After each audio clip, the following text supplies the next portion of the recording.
Bonsoir à vous, chers téléspectateurs de la Première TV. Voici votre dernière édition et on vous parle des affrontements entre Wazalendo à Uvira qui fait un mort et 3 blessés. Une personne a perdu la vie et 3 autres ont subi des blessures lors de des incidents sécuritaires survenus dans les territoires d'Uvira. Nous sommes au Sud Kivu. Selon un rapport de la société civile, l'un des incidents s'est produit dans le groupement de Runingu et l'autre à Luvungi Itara dans la nuit du 15 au 16 octobre de cette année. Dans ce territoire de Bouriba, groupement de Runingu, les affrontements ont opposé les éléments du général Nyerere à ceux du général Makanika entre 16h et 17h. Ces accrochages ont provoqué une vive psychose au sein de la population locale. Les bilans provisoires est de 3 blessés selon les rapports de la société civile locale. La société civile ajoute qu'une autre altercation a opposé 2 groupes armés dans les groupements de Luvungi Itara. Nous sommes dans le même territoire d'Uvira. La société civile précise qu'il y a eu un mort. Pour la société civile, ces incidents traduisent la persistance de l'insécurité dans la plaine de la Ruzizi. Elle demande au gouvernement provincial de convoquer d'urgence une réunion stratégique avec les Wazalendo opérant dans la plaine de la Ruzizi afin d'harmoniser les interventions et prévenir d'autres incidents. Cette demande émane de Martin Fikiri, coordonnateur de la nouvelle société civile congolaise Axe Uvira-Fizi. Depuis quelques mois, les incidents sécuritaires se sont multipliés dans la zone. La société civile appelle également à l'ouverture des enquêtes pour sanctionner les auteurs de ces différents crimes. Une fois il y a un problème qui guette notre population, le gouverneur militaire ne dort jamais. Il passe à l'action. Il y a eu un problème ici, il fallait donner une solution adéquate pour que aujourd'hui vous voyez encore cette circulation sur les rues et avenues de la ville de Bunia. C'est dans ces conditions-là que nous avons mis en place des dispositifs sécuritaires de patrouille nocturne, diurne. L'objectif ultime, c'est que la population sillonne librement. La liberté des mouvements de nos populations, c'est ce qui fait notre joie. De la cour militaire, province de l'Ituri à Bunia. Mon colonel, le DSJ est reprise.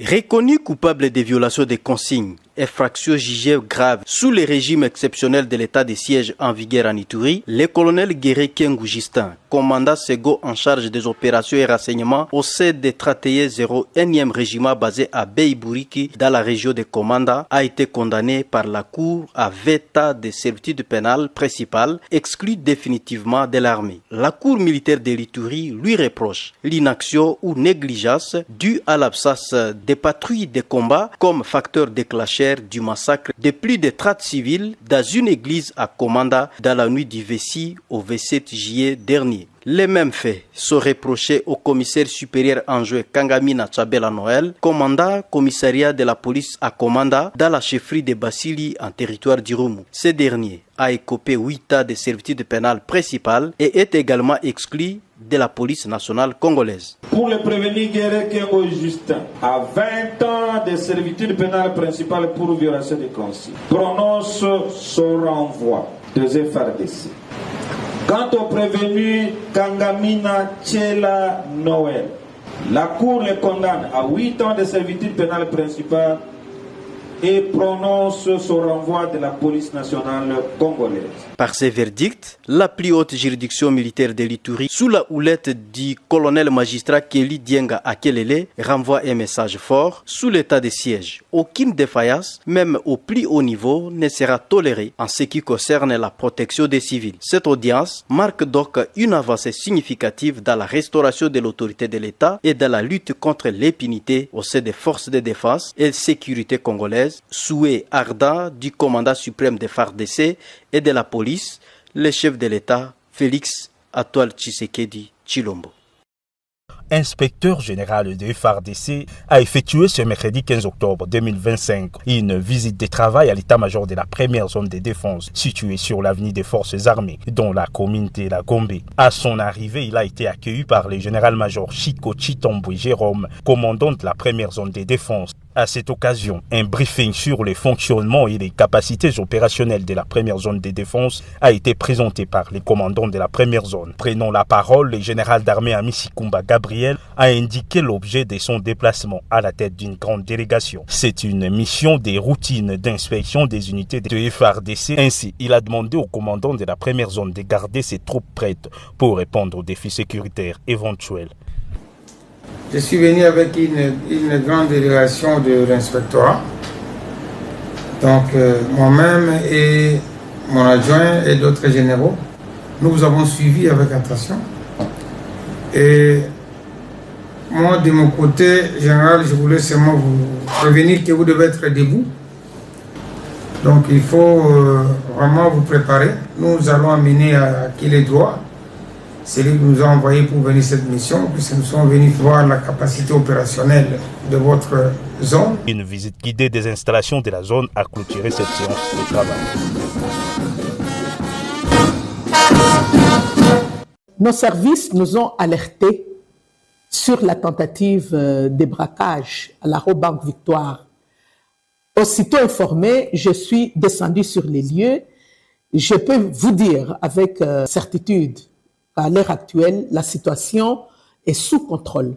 J'en profite pour féliciter nos services de sécurité, l'armée et la police nationale, pour avoir opéré avec professionnalisme. Il n'y a eu ni mort, ni blessés, et les assaillants sont maîtrisés. Je viens de présider à cette occasion une réunion de sécurité pour évaluer. Je demande à la population de rester calme et de collaborer avec nos services de sécurité. C'est donc le gouverneur intérimaire des provinces, Didier Lomoyo Itekou, qui conduit l'ambassadrice du Royaume de Belgique à la centrale hydroélectrique de la Tchopo. Ici, le directeur intérimaire de la SNEL fournit toutes les explications sur les travaux réalisés au groupe numéro 1, travaux aujourd'hui achevés grâce à la coopération belge. Raison de la satisfaction de Madame Roxane de Bilderling.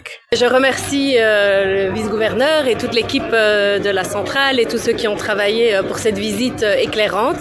Et éclairante, c'est pas seulement dans le sens de la compréhension, mais la volonté d'éclairer aussi la ville de Kisangani. Donc ça fait longtemps qu'on attend ce renforcement de la production d'électricité dans cette ville. Je crois que la population l'attend avec beaucoup d'impatience. Et donc je voulais absolument faire le déplacement pour venir voir où on en était et pour rassurer, pour dire sachez qu'on avance, on y est presque. Là maintenant la turbine est en place, tout est mis en place. Maintenant il faut tester parce que bien sûr il ne faut pas non plus se précipiter, il faut faire les choses convenablement. Il faut être sûr que là elles repartent pour de nombreuses dizaines d'années pour alimenter en électricité cette population qui en a vraiment bien besoin. À noter que la centrale de la Tchopo compte 3 groupes dont un seul est opérationnel, le numéro 2. Le groupe numéro 3 est hors service depuis longtemps et le numéro 1, réhabilité des frais, va bientôt être mis en essai.